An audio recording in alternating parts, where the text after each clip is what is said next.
আসসালামু আলাইকুম। এটিএন বাংলার সংবাদে সবাইকে স্বাগত জানাচ্ছি। আমি ভাবনা আহমেদ। টানা প্রায় 2 সপ্তাহের সংঘাতের পর ইরান ও ইসরায়েলের মধ্যে যুদ্ধবিরতি শুরু হয়েছে বলে দাবি করেছেন মার্কিন প্রেসিডেন্ট ডোনাল্ড ট্রাম্প। আন্তর্জাতিক বিভিন্ন সংবাদ মাধ্যমে এ তথ্য জানানো হলেও ইরান ও ইসরায়েল এই সম্মতির বিষয়ে আনুষ্ঠানিক কোনো তথ্য দেয়নি। যুদ্ধবিরতির সময় এবং শর্ত নিয়েও রয়েছে বিভ্রান্তি। এর আগে যুদ্ধবিরতির এই প্রস্তাবকে ট্রাম্পের নতুন চাল ও প্রতারণা বলে দাবি করেছে ইরান। ট্রাম্পের যুদ্ধবিরতি প্রস্তাবের মধ্যেই সকালে পাল্টাপাল্টি হামলা করেছে ইরান ও ইসরায়েল। এতে ইসরায়েলে 3 জন নিহত হয়েছে। বিস্তারিত শরীফুল ইসলামের প্রতিবেদনে।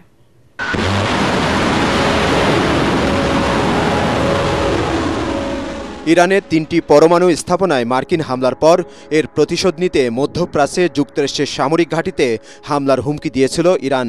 ইরানের সর্বোচ্চ ধর্মীয় নেতা আয়াতুল্লাহ আলী খামেনির যেই কথা সেই কাজ।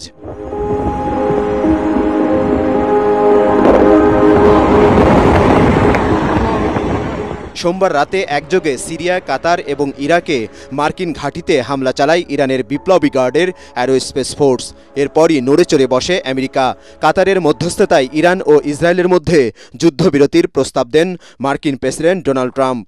টেলিফোনে কথা বলেন কাতারের প্রধানমন্ত্রী মোহাম্মদ বিন আব্দুল রহমান আল থানির সঙ্গে। ইসরায়েল যুদ্ধবিরতিতে সম্মত হয়েছে উল্লেখ করে ইরানকে রাজি করাতে কাতারের প্রধানমন্ত্রীর সহায়তা চান তিনি। পরে সামাজিক যোগাযোগ মাধ্যমে এক ঘোষণায় ট্রাম্প বলেন, ইসরায়েল ইরান উভয় পক্ষ সম্পূর্ণরূপে যুদ্ধবিরতিতে রাজি হয়েছে। দুদেশকে এখন আর পাল্টাপাল্টি হামলা না করার অনুরোধ জানান রিপাবলিকান এই নেতা। Israel and Iran had agreed to a ceasefire to be phased in. President Donald Trump Israel ও ইরানের 24 ঘন্টার মধ্যে একটি যুদ্ধবিরতি কার্যকরের প্রস্তাব দিয়েছেন। তিনি বলেছেন, এর মধ্যে ইসরায়েল ও ইরান যুদ্ধবিরতি কার্যকর শুরু করেছে, তবে ইরান ও ইসরায়েলের পক্ষে আনুষ্ঠানিক কোনো তথ্য জানানো হয়নি। ইরানের রাষ্ট্রীয় টেলিভিশন ইসরায়েল ইরান যুদ্ধবিরতিতে একমত হওয়ার খবর প্রকাশ করেছে, যা 24 ঘন্টার মধ্যে কার্যকর হতে পারে বলে জানানো হয় সংবাদ মাধ্যমটির খবরে। 1 ঘন্টা আগে ট্রাম্প দাবি করেছেন, ইহুদিবাদী শাসনের বিরুদ্ধে আমাদের দেশের উপর চাপানো যুদ্ধের মধ্যে অস্ত্রবিরতি শুরু হয়েছে, তবে এ ব্যাপারে আনুষ্ঠানিক কোনো চুক্তি হয়নি। প্রেসিডেন্ট ডোনাল্ড ট্রাম্পের যুদ্ধবিরতির প্রস্তাব নতুন প্রতারণা এবং আরেকটি রাজনৈতিক কৌশল বলে দাবি করেছে ইরান। ইসরায়েল আগ্রাসন বন্ধ করলে ইরানও হামলা চালাবে না বলে জানিয়েছেন পররাষ্ট্রমন্ত্রী আব্বাস আরাঘসি। ইসরায়েল যদি তেহরানে আক্রমণ না করে তাহলে আমরাও কোনো জবাব দেব না। তবে ট্রাম্প যুদ্ধবিরতির নামে মিথ্যা রটিয়ে ইরানকে চাপ প্রয়োগের চেষ্টা করছেন।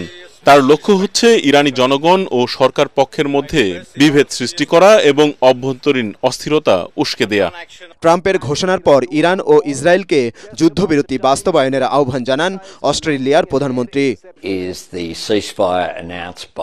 আমরা মনে করি সংলাপ ও কূটনীতি যে কোনো উত্তেজনা কমাতে পারে। প্রেসিডেন্ট ট্রাম্পের যুদ্ধবিরতির উদ্যোগকে আমরা স্বাগত জানাই।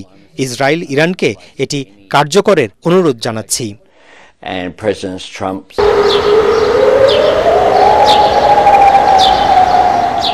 প্রেসিডেন্ট ডোনাল্ড ট্রাম্পের যুদ্ধবিরতির ঘোষণার পরও মঙ্গলবার ভোরে ইসরায়েল ইরানের ক্ষেপণাস্ত্র হামলায় মারা গেছেন 3 জন।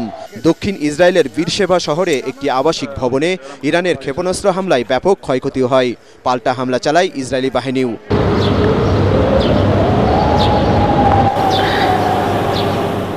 মধ্যপ্রাচ্যের বিভিন্ন দেশের মার্কিন ঘাঁটিতে আবারও হামলার আশঙ্কায় সাময়িকভাবে নিজেদের আকাশসীমা বন্ধ করে দিয়েছে কাতার, সংযুক্ত আরব আমিরাত, কুয়েত এবং বাহরাইন। এতে অনিশ্চয়তার মুখে পড়েছেন এসব রুটের যাত্রীরা। তবে মার্কিন প্রেসিডেন্ট ডোনাল্ড ট্রাম্পের যুদ্ধবিরতির আড়ালে নতুন কোনো মতলবের আশঙ্কা করছেন অনেকে।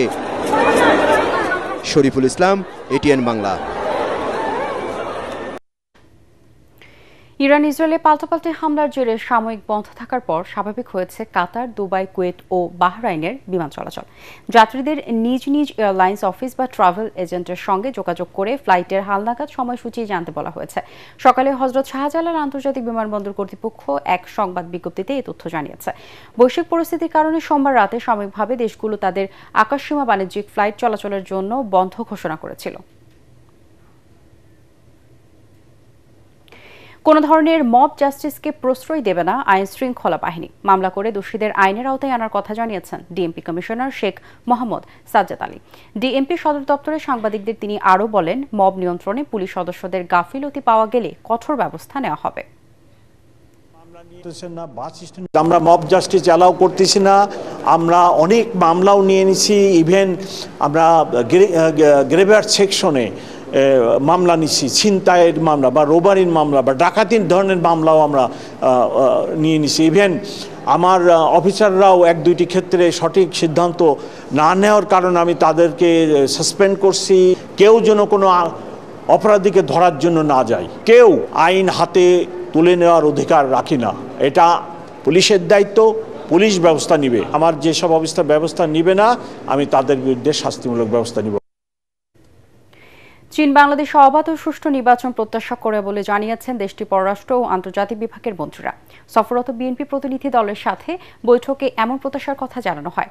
চীন সফরের দ্বিতীয় দিনে মঙ্গলবার পররাষ্ট্র উপমন্ত্রী সান ওয়েইডং এর সঙ্গে বৈঠক করেন বিএনপি মহাসচিব মির্জা ফখরুল ইসলাম আলমগীর সহ দলের নেতারা। পরে চীনা কমিউনিস্ট পার্টি সিপিসির আন্তর্জাতিক বিভাগের মন্ত্রী লিও জিয়ানচাও এর সাথে বৈঠক করেন বিএনপি প্রতিনিধি দল। চীনা মন্ত্রীরা জানান, বাংলাদেশে নতুন সরকারের সাথে কাজ করতে আগ্রহে অপেক্ষা করছেন তারা। এ সময় বিএনপির পক্ষ থেকে বাংলাদেশে কৃষি, শিল্প, গার্মেন্টস, স্বাস্থ্য, অবকাঠামো উন্নয়নে চীনের সহায়তা অব্যাহত রাখার অনুরোধ জানানো হয়। বিএনপি মহাসচিব বাণিজ্য ঘাটতি দূর করা সহ আধুনিক প্রযুক্তি ও কর্মদক্ষতা বৃদ্ধিতে চীনের সহায়তা চান। গত রোববার 5 দিনের সফরে চীন যান বিএনপির 9 সদস্যের প্রতিনিধি দল।